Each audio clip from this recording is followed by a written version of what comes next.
Hi అండి. So story చెప్పమన్నారు కదా.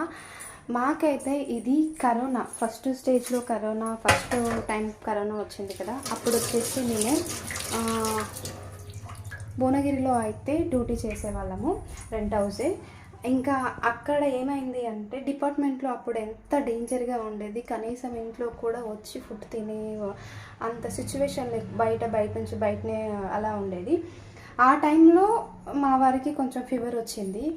ఫీవర్ వచ్చిన టైంలో పిల్లలు వద్దులే మన దగ్గర అనేసి అమ్మ వాళ్ళ ఇంటికి అయితే పంపించేశాను. ఇంకా ఎంత హెవీ టెంపరేచర్ అంటే అసలు ఫస్ట్ టైం అనుకుంటా అంత హెవీ టెంపరేచర్ రావడము. ఇంకా డ్యూటీకి వెళ్ళడం లేదు, ఇద్దరమే ఉన్నాము ఆ రూమ్లో. ఒకరోజు నైట్ అనిపించింది హెవీ టెంపరేచర్, డాక్టర్ రమ్మన్నా వచ్చే పరిస్థితుల్లో లేడు. అసలు కరోనా పాజిటివ్ కాదు అది. వచ్చి ఇంజెక్షన్ వేసి వెళ్ళడానికి ఎవరు రావట్లేదు. అసలు మేము అందులో ఉన్నామా లేమా అనేసి ఉన్న సిచ్యువేషన్లో అప్పుడు మాకు ఆ రోజు నైట్ ఏమైంది అంటే నెక్స్ట్ షాట్లో పెడతాను.